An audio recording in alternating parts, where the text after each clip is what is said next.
Dans cette leçon, nous allons voir comment gérer ses émotions et son stress durant les trades. Donc dans un premier temps, on va voir comment fixer son point d'entrée raisonnablement et en respectant son plan de trading sans trop se laisser influencer par ses émotions. Ensuite, on va voir la gestion d'un gain ou d'une perte pendant un trade. Et enfin, comment fixer son point de sortie raisonnablement en gérant ses émotions et son stress. J'ai décidé de descendre dans l'unité de temps par rapport à d'habitude. Donc là, je suis toujours sur la paire euro-dollar, mais cette fois en 5 minutes. Parce qu'il me paraît notable que l'aspect psychologique, les émotions et le stress, prennent plus de place quand on descend dans l'unité de temps.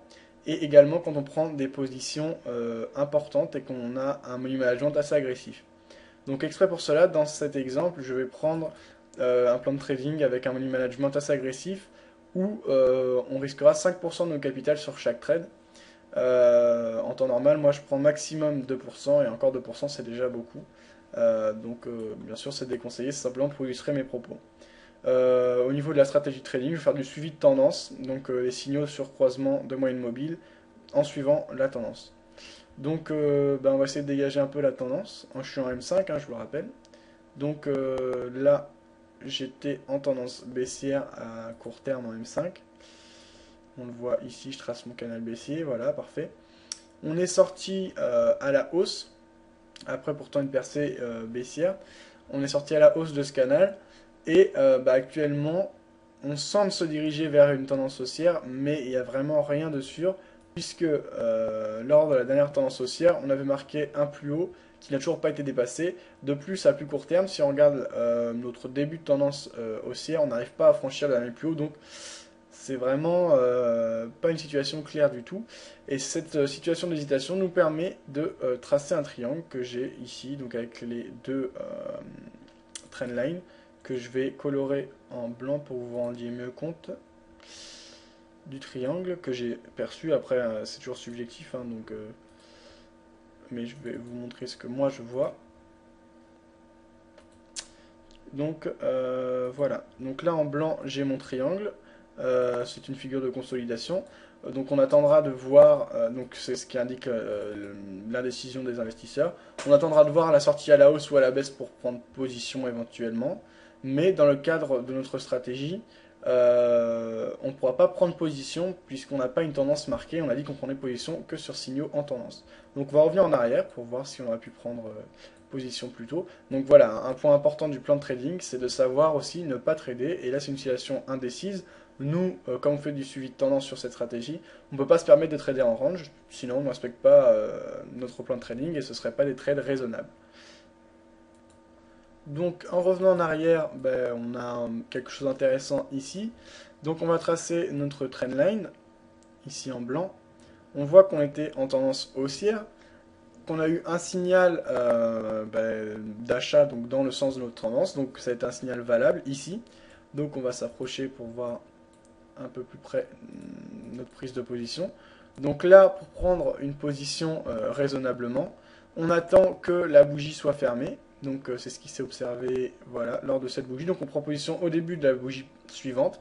Là, normalement pour le point d'entrée, l'aspect psychologique ne doit pas trop peser. Je veux dire, on doit quand même gérer ses émotions et son stress assez facilement, puisqu'on n'a pas encore la notion d'argent qui est en jeu. Là où on peut avoir des difficultés, c'est dans le fait de pouvoir s'emballer et prendre de trop grosses positions. Là, on dit qu'on risque un maximum 5%. Donc on prend une position en fonction du stop loss qu'on va placer pour risquer au maximum 5%.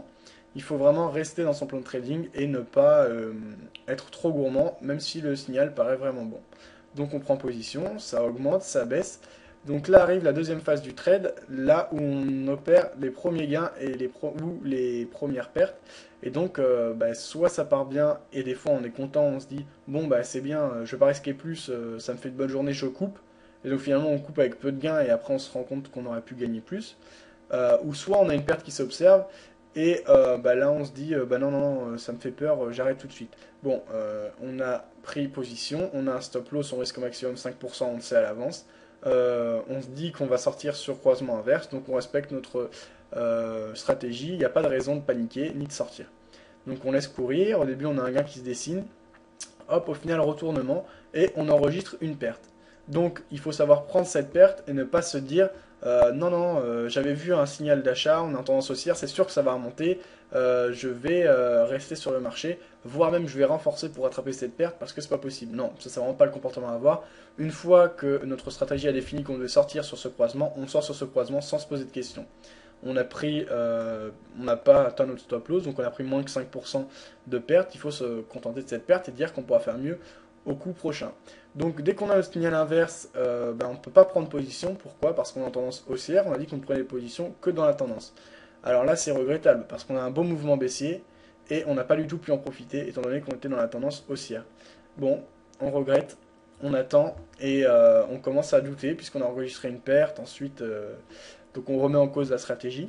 À ce moment-là, deux choses sont possibles. Soit on arrête complètement de trader avec cette stratégie et on crée une nouvelle stratégie en adaptant notre plan de trading.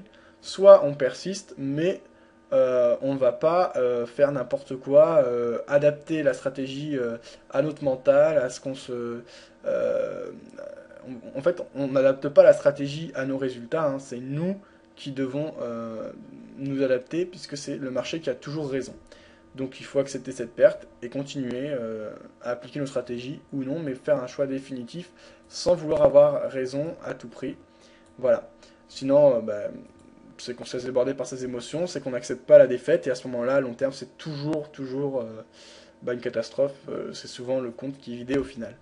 Donc, bien ensuite, on a une période de range qui se dessine avec une tendance haussière qui est quand même notable après cette sortie à la baisse de la tendance haussière précédente. On a de nouveau une tendance haussière qui se dessine. On va attendre de prendre des signaux à l'achat. Donc notre tendance elle est fixée avec ce deuxième pic baissier. Vous voyez, on a le premier là, on a le deuxième qui est relié ici. On a une tendance qui est marquée. On va prendre une position à l'achat, uniquement à l'achat. Donc là on a notre signal. On prend ce signal et on laisse courir nos gains. Parce qu'en l'occurrence, ça va très bien se passer. On va avoir une très belle position et on va sortir largement plus haut avec un gain vraiment important qui aura largement effacé nos pertes précédentes. Sauf que quelqu'un qui se serait laissé influencer par ses émotions et qui n'aurait pas accepté la défaite peut prendre position ici et par exemple après un gain qui aurait rattrapé sa perte se dire bon là maintenant ça y est je suis revenu à zéro et j'arrête et puis sur le prochain coup je respecterai mais là je peux pas me permettre, j'ai trop peur de perdre. Bon dans ce cas-là, si vous vouliez pas perdre autant, il fallait pas risquer autant de capital et revoir votre money management à la baisse. Également, quelqu'un d'autre, un autre trader pourra se dire, vous voyez le point d'entrée était ici. Au début, on a les cours qui accélèrent à la baisse, donc prendre peur et se dire, ça n'a pas marché une première fois, ça n'a pas marché une deuxième fois, là ça va encore rater, je prends pas de risque, je coupe tout de suite, hein, et puis quand ça se passera bien, mais sauf que ça se passe jamais bien directement, c'est très rare en tout cas. Donc il faut accepter la stratégie jusqu'au bout, ou bien en changer radicalement, mais encore une fois, pas adapter selon ses besoins et selon ses envies. Donc ensuite pour le point de sortie, ne pas craquer, vraiment se dire que les marchés peuvent monter et peuvent baisser de manière vraiment importante et il faut uniquement sortir sur ces signaux de sortie et non pas se dire là on a assez monté, maintenant on va plus monter, je coupe. C'est ce qu'on aurait pu se dire ici par exemple à 49,39 puisqu'on a déjà eu une belle plus-value. On commence à rentrer dans un range de consolidation.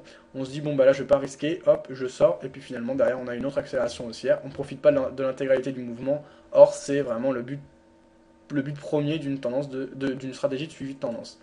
Donc, au final, pour gérer ses émotions et son stress, il faut définir son plan de trading à l'avance, avoir une expérience que l'on acquiert par les comptes démo notamment. Donc ça, vous pouvez ouvrir des comptes démo facilement sur Vidéo Bourse, sur la page compte démo. On en propose donc plusieurs plateformes, etc. C'est toujours gratuit et vraiment c'est indispensable avant de commencer en réel.